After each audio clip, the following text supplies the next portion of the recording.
রাষ্ট্রীয় শক্তির অপব্যবহার করে এই ব্যাংকের যে বৈধ মালিকানা কেড়ে নেওয়া হয়েছিল তা অবিলম্বে ব্যাংকের প্রকৃত ও আদি মালিকদের কাছে ফিরিয়ে দিতে হবে।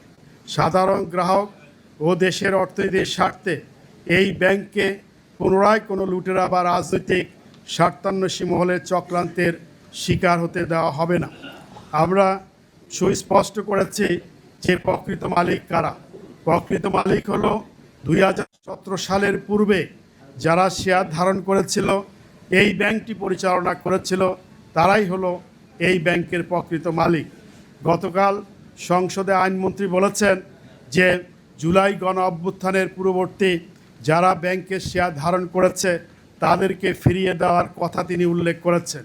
কিন্তু আমাদের সুস্পষ্ট দাবি, প্রকৃত মালিক হলো 2017 সালের পূর্বে যারা মালিকানা ধারণ করে এই ব্যাংকটি পরিচালনা করেছিলেন তাদের কাছে ফিরিয়ে দিতে হবে। 2017 সাল এবং পরবর্তী সময়ে যারা পরিচালনা করেছিলেন এরা সকলেই ব্যাংক লুটেরা, ব্যাংক ডাকাত এসালামের সহযোগী।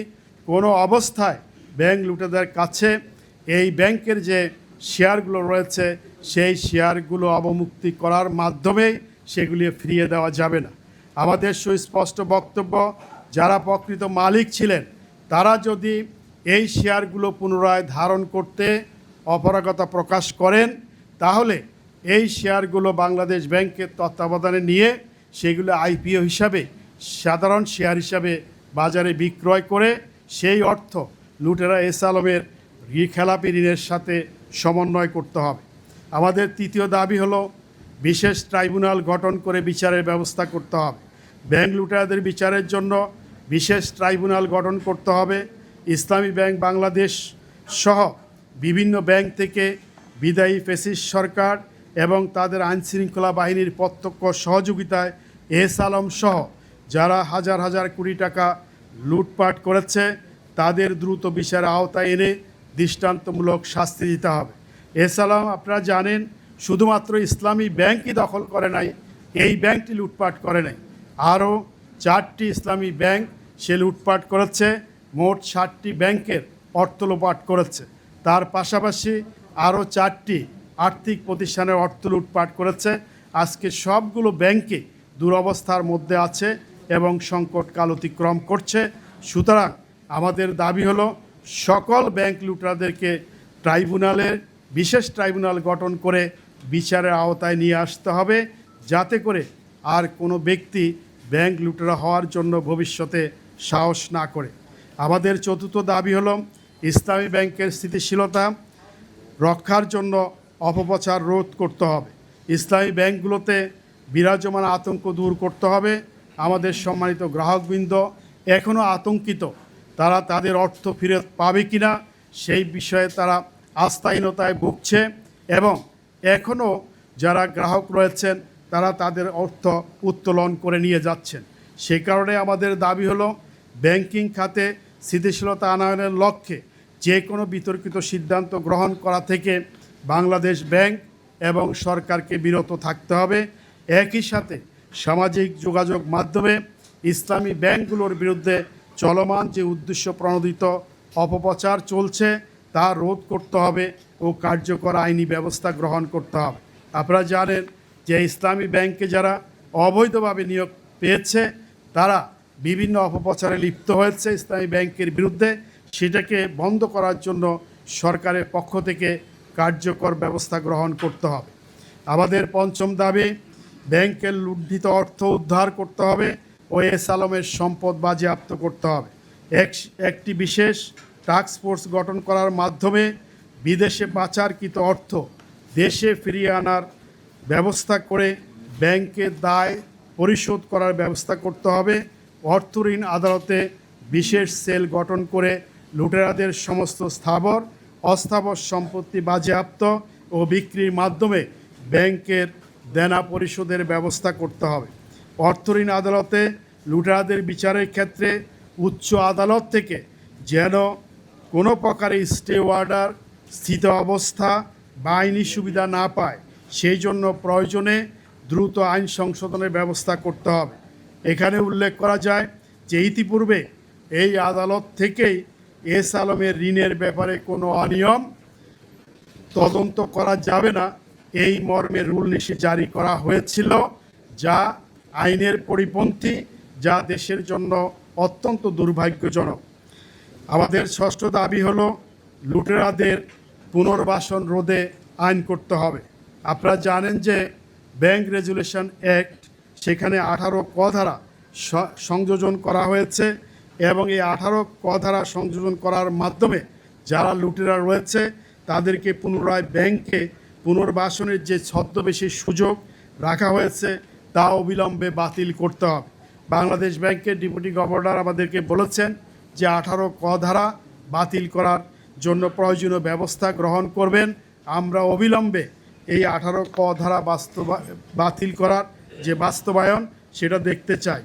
এর মাধ্যমে যাতে করে কোনো ব্যাংক লুটেরা ভিন্ন নামে অথবা প্রক্সি কোম্পানি দিয়ে পুনরায় ব্যাংক দখল করতে না পারে, সেই জন্য লুটেরাদের, চিহ্নিত লুটেরাদের সন্তান, তাদের স্ত্রী, সুবিধাভোগী এবং যে সমস্ত প্রক্সি অথবা শেল কোম্পানির মাধ্যমে বিভিন্ন ব্যাংকে পরিচালক নিয়োগ দিয়ে অর্থ লুটপাট করা হয়েছে, তাদের সবাইকে ব্যাংকিং খাতের পরিচালক পর্ষদে আজীবনের জন্য অযোগ্য ঘোষণা করতে হবে। আমাদের সপ্তম দাবি হলো সংসদীয় যে অসত্য বক্তব্য তা প্রত্যাহার করতে হবে। আপনারা জানেন যে জাতীয় সংসদে ইসলামী ব্যাংক সম্পর্কে স্বরাষ্ট্রমন্ত্রী সহ অন্যান্য মন্ত্রী মহোদয়গণ অসত্য বক্তব্য উপস্থাপন করেছেন, যেটা আমি একটু আগে উল্লেখ করেছি। গতকাল আইনমন্ত্রীও তিনি অসত্য বক্তব্য উপস্থাপন করেছেন। এর আগে স্বরাষ্ট্রমন্ত্রী এস আলমকে বৈধ মালিক হিসাবে সংসদে বক্তব্য উপস্থাপন করেছেন এবং ইসলামী ব্যাংকের বিভিন্ন প্রজেক্ট সম্পর্কে অসত্য বক্তব্য উপস্থাপন করে জাতিকে বিভ্রান্ত করেছেন এবং ডাকাত এস আলমের হাতে এই ব্যাংকটিকে পুনরায় তুলে দেওয়ার জন্য যে প্রচ্ছন্ন আভাস দিয়েছেন তা অনতিবিলম্বে প্রত্যাহার করতে হবে। সুস্পষ্ট ঘোষণা দিতে হবে যে এস আলম কোনো অবস্থায় যে সমস্ত ব্যাংক লুটপাট করেছে, বিশেষ করে ইসলামী ব্যাংকে কোনো অবস্থায় প্রবেশ করতে পারবে না, এই নিশ্চয়তা জাতিকে দিতে হবে।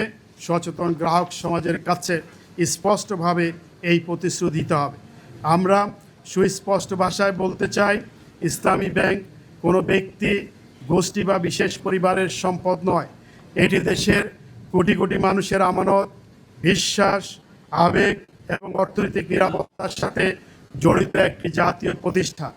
আমরা সরকার, বাংলাদেশ ব্যাংক এবং সংশ্লিষ্ট সকল কর্তৃপক্ষের প্রতি জোর দাবি জানাচ্ছি, ইসলামী ব্যাংকের পূর্ণাঙ্গ গ্রহণযোগ্য বোর্ড গঠন, সুশাসন প্রতিষ্ঠা, গ্রাহকদের আমানতের নিরাপত্তা রক্ষায় অনতিবিলম্বে দৃশ্যমান এবং কার্যকর পদক্ষেপ গ্রহণ করুন।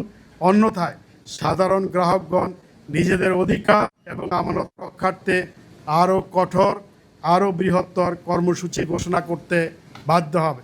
আমরা এখানে একটি বিষয় পরিষ্কার করতে চাই যে ইসলামী ব্যাংকের সাথে অন্য ব্যাংকের তুলনা করলে হবে না, কারণ ইসলামী ব্যাংকের যারা গ্রাহক তারা শরিয়া ভিত্তিক ব্যাংক হিসাবে ব্যাংকিং কার্যক্রম পরিচালনা করার জন্যই ইসলামী ব্যাংকের সাথে সংশ্লিষ্ট হয়েছে। ফলে ইসলামী ব্যাংকের সকল গ্রাহক চিন্তা এবং চেতনার দিক থেকে তারা ঐক্যমত পোষণ করে। সেই কারণে ইসলামী ব্যাংকের গ্রাহকদের কাছে গ্রহণযোগ্য হবে না। এই ধরনের যদি কোনো পদক্ষেপ গ্রহণ করা হয় তাহলে সারা দেশের সকল গ্রাহক একযোগে বৃহত্তর কর্মসূচির মাধ্যমে তাদের দাবি আদায়ের ব্যবস্থা করবে। সম্মানিত সাংবাদিকবৃন্দ, আমাদের যে উপরোক্ত দাবিসমূহ রয়েছে সেই দাবিসমূহ বাস্তবায়ন করার জন্য আমরা আগামী রবিবার 21 জুন তারিখে ইসলামী ব্যাংক টাওয়ারের সামনে অবস্থান কর্মসূচি পালন করব। আগামী রবিবার 21 জুন ইসলামী ব্যাংক টাওয়ারের সামনে আমাদের অবস্থান কর্মসূচি আমরা পালন করব। এর পরের দিন সোমবার 22 জুন তারিখে বাংলাদেশ ব্যাংকের সামনে আমাদের অবস্থান কর্মসূচি পালন আমরা করব। আমরা এই কর্মসূচি পালনের আজকে ঘোষণা দিচ্ছি। আমরা আশা করি যে এই কর্মসূচি পালন করার পূর্বেই ইসলামী ব্যাংকের যে সংকট, সেই সংকট নিরসন করার জন্য আমাদের 7 দফা দাবি পূরণ করা হবে। প্রিয় সাংবাদিকবৃন্দ, আমরা সরকার, বাংলাদেশ ব্যাংক এবং সংশ্লিষ্ট সকল কর্তৃপক্ষের প্রতি আহ্বান জানাচ্ছি, অনতিবিলম্বে ইসলামী ব্যাংকের স্থিতিশীলতা, সুশাসন ও গ্রাহকদের স্বার্থ রক্ষায় দ্রুত, কার্যকর ও দৃশ্যমান পদক্ষেপ গ্রহণ করুন। আমাদের একমাত্র লক্ষ্য ইসলামী ব্যাংককে একটি নিরাপদ, স্থিতিশীল, পেশাদার, জনগণের আস্থার প্রতিষ্ঠান হিসাবে গড়ে তোলা। যেমনিভাবে এই প্রতিষ্ঠানটি 2017 সালের পূর্বে একটি বাংলাদেশের সর্বশ্রেষ্ঠ এবং সবচেয়ে বৃহৎ ব্যাংক ছিল, সেই অবস্থায় ফিরে যেতে পারে।